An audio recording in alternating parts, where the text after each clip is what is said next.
everyone, it's Mizuki Arts. Welcome back to my channel. I know I didn't have a video upload for you guys last week, and I'm sorry. I wanted to celebrate Thanksgiving with my family, and it was lovely. I hope you guys had a wonderful Thanksgiving as well, and I hope you didn't miss my channel too bad. But I missed you guys, and today we're painting 2 more fairies in my Pastel Christmas series.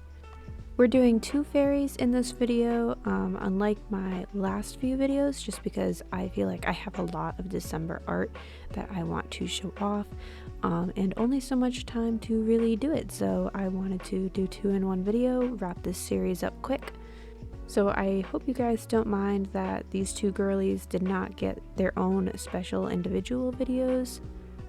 But anyways, the first girly we're doing today is green. Now you might think I would go with more of your typical like Christmas tree green, like a grassy kind of color, but I thought it would be both more challenging and more fitting for the series to go with a sea foam or teal instead. I felt like it matched the other girls in the series a little bit better so that I could see them all sitting together like on a wall together, like as prints. Speaking of which, there are prints of all the fairies in this series available in my shop, which will be linked in the description box down below.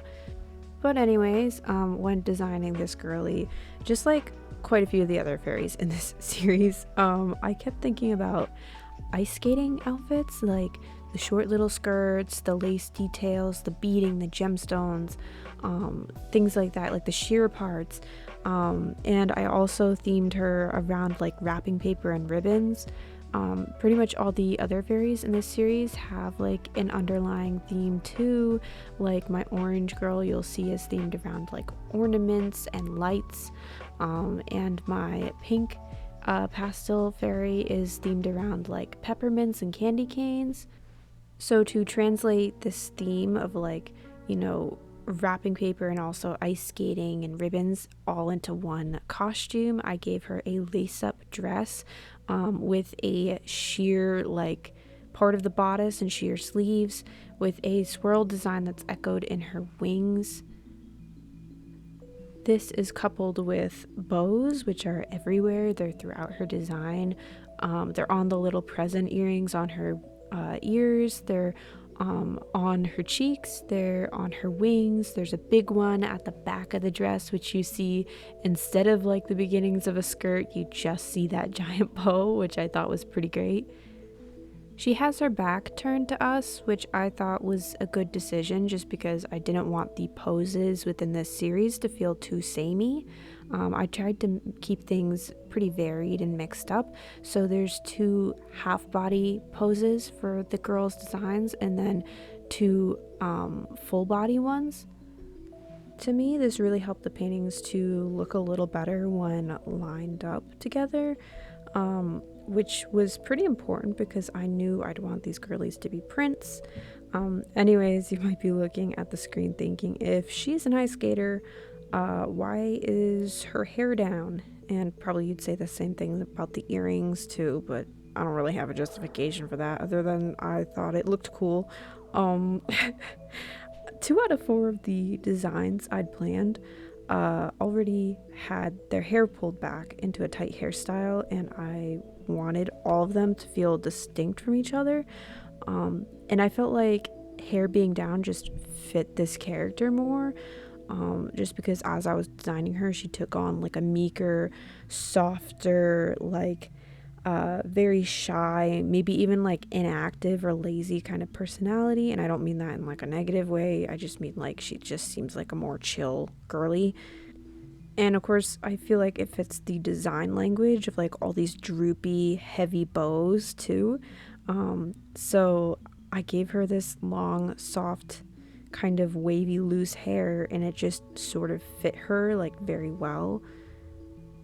A lot of the other fairies that I put in this series just have more details or like developed theming, but she's just chill and soft, and I think that's cool. I think that works for her. I think that works for her softer looking personality. I added in all those little details with some white gel pens.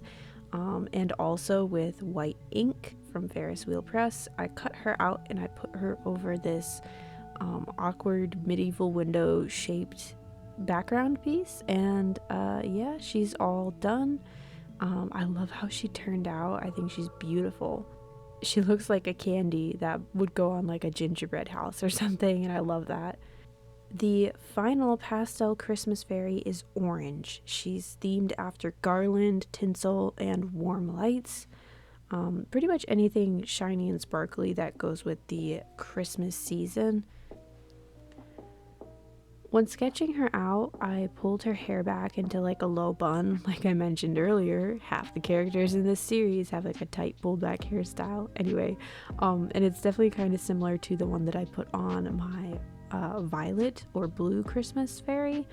And I added a garland headpiece sitting at the crown of her head. I put a few ornaments on it too because they were kind of like a staple in her design. She was just themed after ornaments and lights and things like that. I gave her a simple strapless bodice with a two-tiered tutu with ornaments hanging from each layer. I thought it was fitting for a fairy themed after ornaments to have lots of places to display them after all. I varied the length of the strings the ornaments hung on to give them a random or like disorganized, uneven feel, to make them feel more akin to ornaments hung on Christmas tree branches. I went in with like a warm, sunny yellow orange. After all, this is the pastel Christmas series, so I wanted like a softer orange shade and not something that was like too neon. Once the base color was established, I was able to go back in with a brighter, more fruit-like orange to create shadows and reflections. It's sort of random, but when I was working on her, I kept thinking about those chocolate oranges, like those chocolates that are shaped like an orange that you can break apart and eat piece by piece. They usually have a slight orangey flavor to them. I feel like maybe I'm the only one that likes those, but I think they're tasty and they low-key haunt me because like they're not like a tradition in my household. I just sort of find them. I think there's a better way to explain it than saying I find the oranges. I don't find them. People give them to me. They low-key haunt me. I hope I get some this year. Her design was pretty simple and she came together pretty quickly. I kept the ornaments pretty uniform. The only variation there really is between like, I don't know, like what's it called? Like a not like a tear shape, but like a reverse tear shape of ornament, and then there's like the regular circular ones. And that's really the only variation between them because I wasn't really sure if I wanted them to look like ornaments or like little like light bulb balls, you know, like something like that. I was pretty non-committal in general with her theme. You'll see some of these fairies, like I really smack you over the head with the like theme, like Christmas object theme, I should say. Like my pink peppermint girly, like she has literal peppermints in her hair. And the green fairy in this video, like she has like present earrings. Whereas like this girly and the violet fairy, I feel like are a little bit more subtle. They're still very much Christmassy, it's just softer, like less, I don't know, like literal, if that makes sense. When designing these girls, I really just play it by ear and go as literal or figurative and loose and abstract as I feel is needed for the design. But anyways, back to what's on screen. I wrap up her design with my white gel pens once again because you know I love my white gel pens. People are always asking me where to get a good one, and I will say I have two that I really rely on pretty regularly, and that would be the Arteza white gel pens and the Ohuhu white gel pens. I will say the Arteza are sometimes fabulous, but they also have skipping problems. And then the Ohuhu ones are sometimes magical, and then other times they're like not opaque. I don't really know what's going on, what the science is within the pen that makes them just inconsistent like that. But you know, I think both are really good investments, and I really recommend having quite a few of these on hand because sometimes one pen doesn't work and another will do the job. I don't really know. But anyways, our orange pastel fairy is finished. I love how she turned out. She looks like an orange creamsicle popsicle, and then also she looks like a Christmas orange or something. I think she turned out really, really cute, and I think our whole pastel Christmas series really turned out cute, so be sure to check out the other videos in the series. Really quick before I go, I want to give a shout out to my Ko-fi supporters, so thank you so much to Ashley, Savvy, Tiffany, and Lilycorn. Your guys' support means the world to me, and it allows me to keep making videos just like this one. If you would like to join my Ko-fi page, there will be a link in the description box down below where you can get all these benefits and so much more. Thank you guys so much for watching. Please like and subscribe if you enjoyed. I'm going to start live streaming soon, so look forward to some updates about that on my community page, and check out my shop because everything's 25% off. Bye guys!